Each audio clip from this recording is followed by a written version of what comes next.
ছুটির এই সকালে বিশ্বজুড়ে যারা আমাদের সঙ্গে যুক্ত হয়েছেন, প্রিয় টেলিভিশন RTVর আয়োজনে সবাইকে স্বাগত এবং সকালের শুভেচ্ছা। দর্শক, সমাজের নানা পথ, নানা মতের ভিন্ন দৃষ্টিভঙ্গির মানুষেরা বিভিন্ন বিষয়কে বাঁকা চোখে দেখে থাকে এবং সেটি দেখতেই পারে, কিন্তু চোখের বিষয়টি একেবারেই আলাদা। চোখ যখন বাঁকাভাবে দেখতে চায় তখন কিন্তু বুঝে নিতে হবে কোথাও একটা সমস্যা হচ্ছে, কেননা আমাদের অজান্তেই চোখের ভেতর ধীরে ধীরে বেড়ে উঠতে পারে দৃষ্টিঘাতক সমস্যা। প্রিয় দর্শক, চোখের ও দৃষ্টিশক্তির বিভিন্ন সমস্যার প্রতিকার ও পরামর্শ নিয়ে Dhaka eye care hospital presence সুস্থ চোখ স্বচ্ছ দৃষ্টি অনুষ্ঠানে আজ আমরা আলোচনা করব চোখের রেটিনাল ডিটাচমেন্ট ও তার প্রতিকার নিয়ে। আর বিষয়টি নিয়ে আলোচনার জন্য আজ আমাদের সঙ্গে আছেন ঢাকা আই কেয়ার হসপিটালের রেটিনা বিশেষজ্ঞ ও কনসালটেন্ট ডাক্তার আল মুইজ ইবনে রকিব। আপনাকে স্বাগত জানাচ্ছি আমাদের আজকের এই আলোচনায়। ধন্যবাদ। একেবারে আসলে অনুষ্ঠানের শুরুতেই যে বিষয়টি আপনার কাছ থেকে জানবো সেটি হচ্ছে চোখের রেটিনা। এটি বলতে আসলে কি বোঝায়? রেটিনা আমাদের চোখের খুব গুরুত্বপূর্ণ একটি অংশ। তো আমাদের চোখটা আসলে একটি গোলাকার অক্ষিগোলক আমরা বলি। তো এটা বিভিন্ন অংশ আছে, যার মধ্যে একটি হচ্ছে আমরা বলি যে রেটিনা, যেটা আলোক সংবেদী অংশ। আমি একটু ছবি দিয়ে বলতে চাচ্ছি। জি। যেমন এখানে এই গোলাকার আইবলের একটা ক্রস সেকশন দেখানো হয়েছে। তো এই ক্রস সেকশনের মাধ্যমে বিভিন্ন অংশগুলো এখানে আছে, যেমন সামনে চোখের মণি, তারপরে লেন্স, এরপরে ভিট্রিয়াস ক্যাভিটি, এবং ভিতরে জায়গাটা দেখছি পিঙ্ক রেডিশ কালার, পুরো জায়গাটাই যেটা গোলাকারভাবেই থাকে, আমরা বলি রেটিনা বা চোখের পর্দা। জাস্ট সামনের কিছু অংশ বাদে পুরো জায়গাটা এটা কাভার করে। এবং এখানে আমাদের একটা চোখের নার্ভ, বা আমরা পিছনে দেখিয়েছি অপটিক নার্ভ, যেটা সরাসরি ব্রেন থেকে রেটিনার সাথে এসে যুক্ত হয়, তো আসলে বা রেটিনার সাথে মিশে যায় আর কি। হ্যাঁ, তো রেটিনাটা আমরা বলি আসলে আলোক সংবেদী এই কারণে যে এই যে আমরা ছবিতে দেখছি যেমন একটা আলো ঢুকছে ভিতরে, ঠিক সেরকম মানুষের চোখে বাইরে থেকে যখন আলো ঢুকে, এটা চোখের মণি, লেন্স, বিভিন্ন পর্যায়ে পার করে আমাদের এই চোখের রেটিনা বা পর্দাতে এটা পৌঁছায়। তো সেই ক্ষেত্রে আসলে যেটা হয় যে এই আলোটা পৌঁছানোর পরে এই আলোটাকে মূলত রেটিনা কাজে লাগিয়ে যে ইমেজ তৈরি করে, এবং সেই ইমেজটাকে আমাদের এই নার্ভের মাধ্যমে আমাদের ব্রেনে সিগন্যালটা পৌঁছে দেয় রেটিনা। তো যার কারণে আমরা এটাকে বলি আলোক সংবেদী অংশ, এবং চোখের গুরুত্বপূর্ণ খুব একটি জায়গা। আরেকটি বিষয় আপনার কাছ থেকে জানবো, সেটি হচ্ছে রেটিনাল ডিটাচমেন্ট। এটি বলতে আসলে কি বোঝায়? জি, আসলে রেটিনাল ডিটাচমেন্ট আমরা এটাকে বাংলায় বলি যে রেটিনা ছিঁড়ে যাওয়া, বা অনেকে আমরা বলি চোখের পর্দা ছিঁড়ে যাওয়া। অ্যাকচুয়ালি চোখে যে অসুবিধাগুলো আমরা সবসময় দেখি, যেগুলো সামনাসামনি দেখে মানুষ বুঝতে পারে এইটা সেটা না, এটা মূলত চোখের ভিতরে একটা অংশ। তো সেক্ষেত্রে এটা যখন ছিঁড়ে যায়, বা রেটিনাল ডিটাচমেন্ট বা রেটিনা ছিঁড়ে যাওয়া, চোখের পর্দা ছিঁড়ে যাওয়া, তো এটা ছিঁড়ে গেলে তখন দেখা যায়, যেটা বলছিলাম, যেটা আলোক সংবেদী অংশ হিসেবে কাজ করে, তখন সেই আলোক সংবেদী অংশ হিসেবে এটা আর কাজ করতে পারে না। এবং তখন দেখা যায় আমরা যে ছবিটা যে আমরা সবাই দেখতে পাচ্ছি, আমাদের চোখের রেটিনা ভালো থাকলে আমরা এটা দেখতে পারি, কিন্তু যখন রেটিনাটা ছিঁড়ে আসবে তখন এই ছবিটা আর তৈরি করার সুযোগ নাই। তখন দেখা যায় এটি আর আলোক সংবেদী অংশ হিসেবে কাজ করে না। তখন মানুষ স্বাভাবিকভাবেই চোখের দৃষ্টি কমে যায়, বা অন্ধত্বের কাছাকাছি এরকম দৃষ্টিহীনতায় ভুগতে হয়। তো আমি একটু ছবি দিয়ে দেখাতে চাই। যেমন এখানে 3টি ছবি আছে। এটি B scan of RD। B scan বলতে আমরা একটু বুঝিয়েছি যে ব্রাইটনেস স্ক্যান, বা আমরা সাধারণভাবে বোঝানোর জন্য বলি চোখের একটি আল্ট্রাসোনো। এবং এখানে একটি ব্যান্ডের মতো বা দড়ির মতো একটি সাদা অপাসিটি আছে, যেটা ভি আকৃতির মতো দেখা যাচ্ছে। তো এটা আসলে রেটিনাটা ছিঁড়ে আসার কারণে এখানে একটা অপাসিটি তৈরি হয়েছে। তো আমরা এটাকে বলি যে রেটিনাল ডিটাচমেন্টের একটা বি স্ক্যান। আর এটা পাশে দেওয়া হয়েছে কালার ফান্ডাস ফটোগ্রাফি বা CFP বলি আমরা। তো এখানেও দেখা যাচ্ছে যে এটা মূলত রেটিনার একটা ছবি তৈরি করে কালার ফান্ডাস ফটোগ্রাফিটা। এবং রেটিনা যে উঠে আসলে কি ধরনের হোয়াইটিশ মেমব্রেন দেখা যায়, বা একটু সাদা ধরনের, মানুষ বলে যে আমি সাদার মতো ঝাপসা দেখছি, কেউ বলে বিদ্যুতের চমকানোর মতো দেখছি। তো এই জিনিসটা হচ্ছে যে এখানে রেটিনা ছেড়ে আসলে তখন এটা উঠে আসলে এরকম ফুলে যায়, তখন দেখা যায় যে মানুষের এই ধরনের কিছু উপসর্গ হতে পারে। আর আরেকটি জিনিস হলো যে আমরা এখানে দেখিয়েছি ocular coherence tomography of RD। মানে এটা হলো যে রেটিনার যে 10টা লেয়ার আছে, সেই 10টা লেয়ার এটা দেখা যায় যে এই অকুলার কোহেরেন্স টমোগ্রাফি বা OCT-তে দেখা যায়। এবং এখানে যে কারণে এই পরীক্ষাটা আমি দেখিয়েছি সেটা হলো যে রেটিনার এই 10টা লেয়ারের মধ্যে যখন ভিতরের 9টা লেয়ারই বাইরের লেয়ার থেকে আলাদা হয়ে যায়, তখন দেখা যায় আমরা এটাকে বলি রেটিনাল ডিটাচমেন্ট। এবং বাইরের লেয়ার থেকে আলাদা হয়ে গেলে তখন আর রেটিনাটা স্বাভাবিক অ্যাটাচমেন্টে থাকে না, এটা হয়ে যায় রেটিনাল ডিটাচমেন্ট বা রেটিনা ছিঁড়ে যাওয়া, যার ফলে তখন ছবি আর তৈরি হয় না, মানুষ দেখতে পায় না। এটাই হলো মূলত রেটিনা ছিঁড়ে যাওয়া বা রেটিনাল ডিটাচমেন্ট। রেটিনাল ডিটাচমেন্ট যেটি নিয়ে বলছিলেন, সেক্ষেত্রে এর কি কোনো আসলে ধরন রয়েছে কিনা? আসলে দেখুন, রেটিনা ছিঁড়ে যাওয়ার পিছনে বিভিন্ন কারণ থাকতে পারে, এবং এটি এমন একটি জায়গা যেটা আমাদের চোখের খুব ভিতরের গুরুত্বপূর্ণ একটি অংশ। তো এখন আমাদের দৈনন্দিন জীবনে যখন চোখে কোনো অসুবিধা হয়, মানুষ হঠাৎ করে অনেকে আছে যে কম দেখছে। তো এই ধরনের হঠাৎ করে কম দেখলে হয়তো বাইরে আরেকজন মানুষ তারই সামনে সে বুঝতে পারছে না কেন কম দেখছে, সামনে তো কোনো অসুবিধা নাই। তো অ্যাকচুয়ালি রেটিনাটা যেহেতু ভিতরের জিনিস, এটা বাইরে থাকে না, এটা ভিতরের একটা খুব গুরুত্বপূর্ণ জায়গা।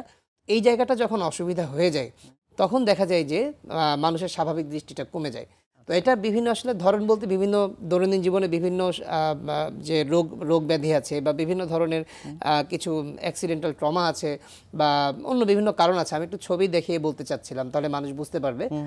যেমন প্রথমটি দেখিয়েছি, এটা এক্সিকিউটিভ আরডি লেখা আছে, যেটা আমরা আসলে এটা বোঝাতে চাই যে বিভিন্ন প্রদাহজনিত কারণে অনেক সময় চোখে কিছু পরিবর্তন হয়, যেটার ফলে চোখের পর্দা বা রেটিনা ছিঁড়ে যেতে পারে। আমরা যেমন একটি খুব কমনলি একটা রোগ বলি ভিকেএইচ বা ভগ কোয়ানাগি হার্টের ডিজিজ, এছাড়া অন্যান্য প্রদাহজনিত রোগও আছে। এবং পরে একটি দেখিয়েছি রেগমাটোজেনাস আরডি।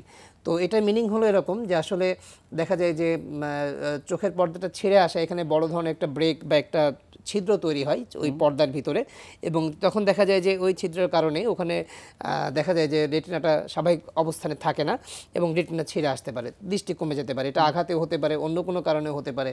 পাশে একটি দেখিয়েছি ট্র্যাকশনাল আরডি।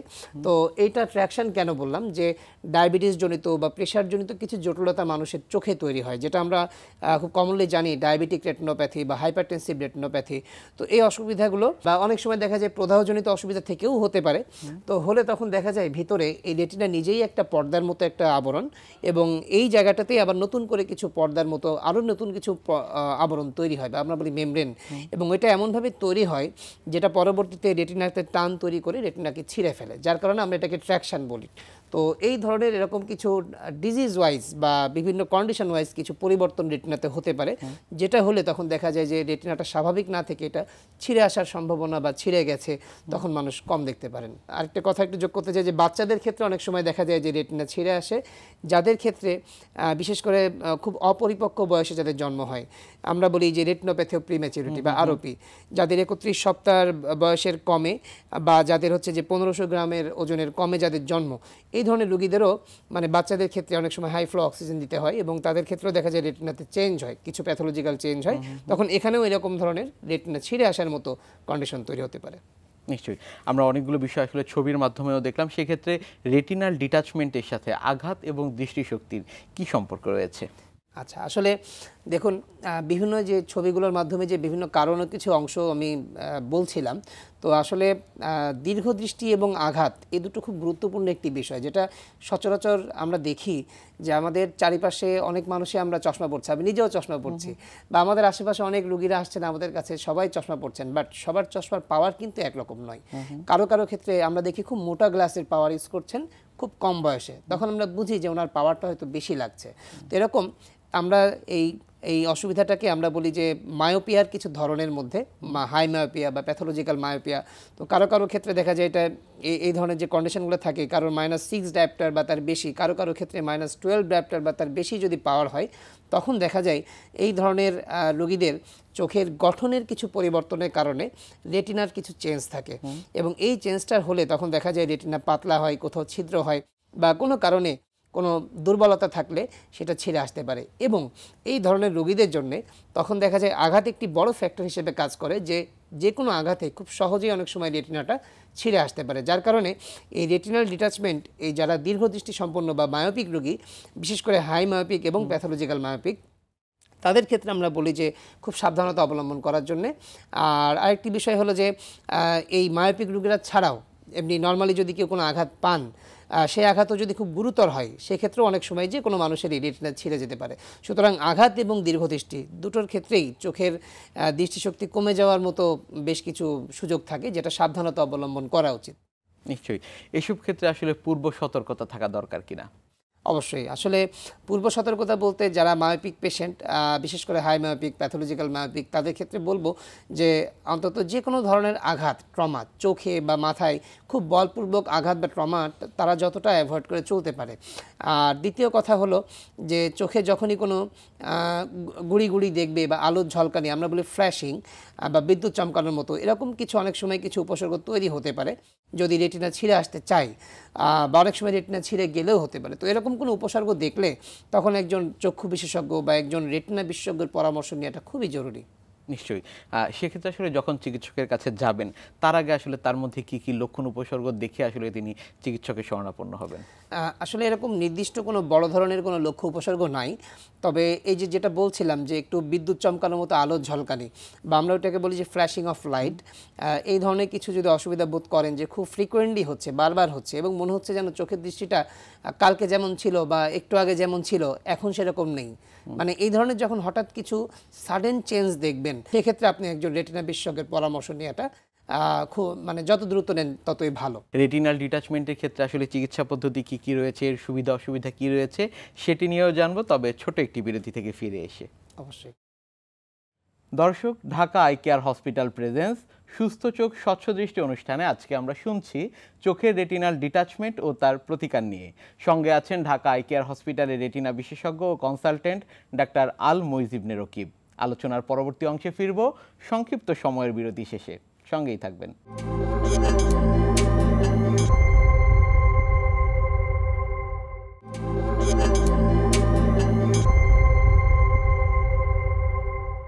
আবারও ফিরে এলাম Dhaka eye care hospital presence সুস্থ চোখ স্বচ্ছ দৃষ্টি অনুষ্ঠানে। বিরতির আগে আমরা কথা বলছিলাম চোখের রেটিনাল ডিটাচমেন্ট ও তার প্রতিকার নিয়ে। আজকের আলোচনায় সঙ্গে আছেন ঢাকা আই কেয়ার হসপিটালের রেটিনা বিশেষজ্ঞ ও কনসালটেন্ট ডাক্তার আল মুইজ ইবনে রকিব। ফিরছি আলোচনায়। আমরা বিরতিতে যাবার আগে আপনার কাছ থেকে শুনছিলাম যে আসলে কি কি লক্ষণ উপসর্গ এবং কখন চিকিৎসকের শরণাপন্ন হবে রোগীরা। সেক্ষেত্রে আসলে যে বিষয়টি আপনার কাছ থেকে জানবো সেটি হচ্ছে রেটিনাল ডিটাচমেন্ট, এর আসলে চিকিৎসা পদ্ধতি কি রয়েছে। সাথে আরেকটি বিষয় জানবো, সেটি হচ্ছে রেটিনাল ডিটাচমেন্টের ক্ষেত্রে সুবিধা অসুবিধা রয়েছে কিনা। আচ্ছা, এটা খুব জরুরি একটা প্রশ্ন। আসলে রেটিনা এমন একটা জায়গা যেটা স্বাভাবিকভাবে আমরা কেউই কারোটা দেখতে পারি না, সবারই এটা আছে, যেহেতু চোখের ভিতরের একটি অংশ।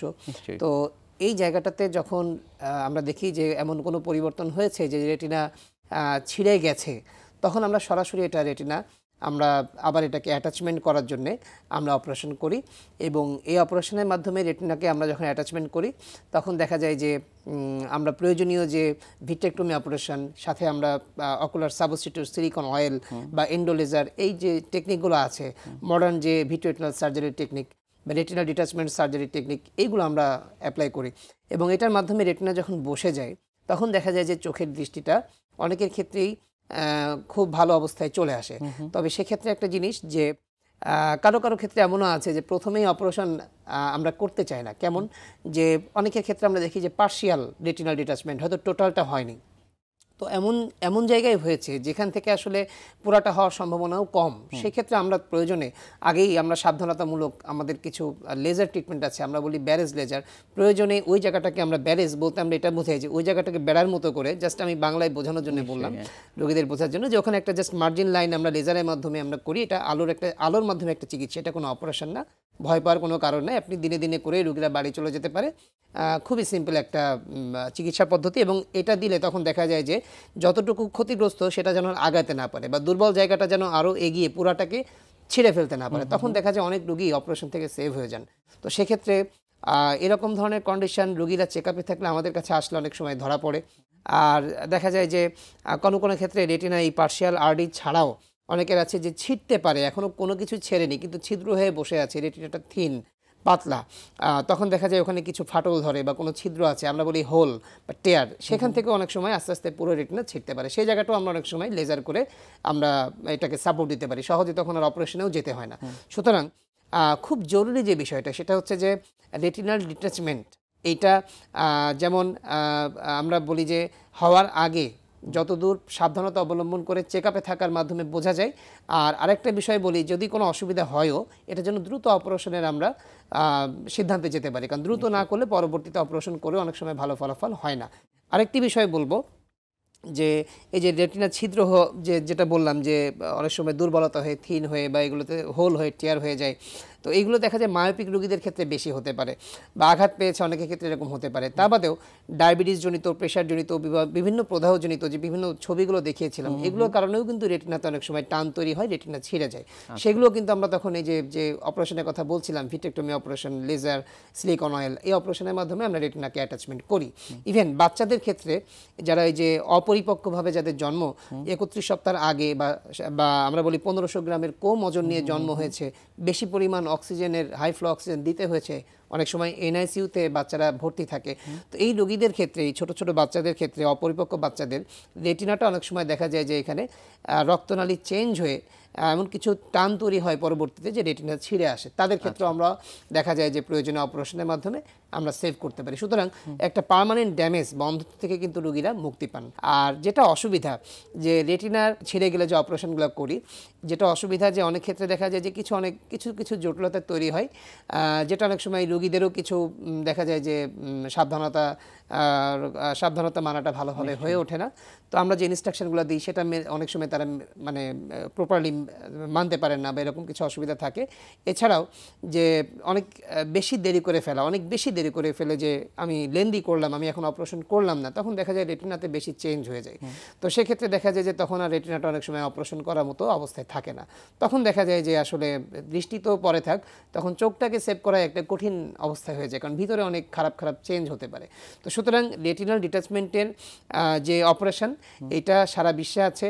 আমাদের ঢাকা বা আমাদের বাংলাদেশ সব জায়গায় এই মডার্ন টেকনোলজিগুলো অ্যাভেলেবেল আছে। তো এটা নিয়ে ভয় পাওয়ার কোনো কারণ নেই, শুধু সাবধানতা দরকার। যত দ্রুত আপনি চিকিৎসা নিতে পারেন বা আপনি একজন ভালো রেটিনা বিশেষজ্ঞ বা একজন চক্ষু বিশেষজ্ঞের পরামর্শ নিয়ে ভালো থাকতে পারেন। অপারেশনের আগে কি কাউন্সেলিং করেন কিনা আপনারা? অবশ্যই অপারেশনের আগে আমরা রোগীদেরকে এই বিষয়গুলো বিস্তারিতভাবে বলি, কারণ হচ্ছে যে এই জায়গাটা যেহেতু চোখের খুব অভ্যন্তরীণ একটা জায়গা, ভিতরের জায়গা, এটা সচরাচর দেখা যায় না, কেউই এটা সামনাসামনি দেখে বুঝবে না। সেক্ষেত্রে আমরা যে তাদের যে কম্প্রিহেনসিভ চেক আপ এবং কম্প্রিহেনসিভ চেক আপের পরবর্তীতে তাদের প্রয়োজনীয় যে রক্তের পরীক্ষা হোক, তাদের কোমরবিডিটি অনুসারে, কারোর প্রেশার আছে, কারো হাইপারটেনশন আছে বা অন্য যে কোনো কারণে প্রদাহজনিত, বা পরবর্তীতে আমরা বলি যে ওনার রেটিনা যে ছিঁড়ে গেছে এটা কোন কন্ডিশনে আছে, যেটা এখন কতটুকু ফলাফল হতে পারে। তো এটা আমরা বিভিন্ন যে চোখের পরীক্ষাগুলো আছে, কালার ফান্ডাস, বি স্ক্যান বা দেখালাম যে ওসিটি, সবগুলোর মাধ্যমে আমাদের একটা প্রপার একটা ডিসিশনে আসতে হয় এবং সেটা রোগীকেও আমরা কিন্তু কাউন্সেলিং করি, কারণ চোখের দৃষ্টি এবং এমন একটা স্পর্শকাতর বিষয় যেটা চোখের কিন্তু ভিতরের জায়গা। সুতরাং এই জায়গাটা আমি যতটুকু বুঝতে পারছি, দেখতে পাচ্ছি, রোগীকে কিন্তু এটা আমি না বললে রোগী কিন্তু স্বাভাবিকভাবে এটা নিতে পারবেন না। তবে সবচেয়ে আমি বলবো আশাব্যঞ্জক যে কথাটা, যে রোগীদের ভয় পাওয়ার মতো এখানে কোনো বিষয় নাই। এটা ভয় পাওয়ার চিকিৎসা হলে তো মানুষ সেটা নেওয়ার সুযোগ থাকতো না। অবশ্যই এই চিকিৎসায় মানুষ ভালো থাকছেন, এই জন্যই সারা পৃথিবীতে মানুষ চিকিৎসাগুলো নিচ্ছেন। আমরা যদি একটা ভিডিওর মাধ্যমে একটু দেখে নিতে পারি। যেমন এটি একটি অপারেশন করছিলাম রেটিনা, এটা রেটিনা একটা অপারেশনের ছবি দিয়েছি, যেখানে এই যে আমরা বিভিন্ন পোর্ট করে ভিতরে যে মেমব্রেন বা এগুলো যে তৈরি হলো ট্র্যাকশনাল আরডি, এগুলো আমরা তুলে দিলাম, লেজার করছি, আমরা যে অয়েল দিচ্ছি, এই যে ধাপগুলো বলছিলাম রেটিনা চিকিৎসায়, তো এইগুলো হচ্ছে যে খুব কমন একটা ধাপ। তো এটা ডায়াবেটিস জনিত রেটিনার রোগীর জন্য যখন ট্র্যাকশন তৈরি আমরা এইভাবে অপারেশন করি। আর যাদের ডায়াবেটিস নাই, শুধুমাত্র রেটিনা ছিঁড়ে গেছে আঘাতজনিত বা অন্য কোনো কারণে, তো সেইগুলো আমরা তখন প্রয়োজন অনুসারে সেইভাবে আমরা অপারেশন করি। তো সুতরাং প্রত্যেকটা চিকিৎসারই ভালো দিক আছে, এখানে হতাশ হওয়ার কারণ নেই। এটা ডিপেন্ড করছে যে ওনার লাইফস্টাইল, উনি কীভাবে কোমরবিডিটি কন্ট্রোল করেন, একই সাথে উনি কোন স্টেজে উনি একজন চিকিৎসকের পরামর্শ নিচ্ছেন। এবং আমি বলবো যে এটা যত দ্রুত সম্ভব শরণাপন্ন হলে তাদের জন্য একটা ভালো ফলাফল হবে। নিশ্চয়ই। ঢাকা আই কেয়ার হসপিটালের কথা যদি একটু আপনার কাছে জানতে চাই, সেটি হচ্ছে রেটিনাল ডিটাচমেন্টের অনেক ধরনের চিকিৎসা পদ্ধতির কথা বললেন, অনেক ধরনের পরীক্ষা নিরীক্ষার কথা বললেন, সব ধরনের সুযোগ সুবিধা এবং যারা রোগী রয়েছেন তারা আসলে জানতে চান যে সেটি বিশ্বমানের কিনা, আমি যদি একটু আপনার কাছ থেকে জানতে পারি।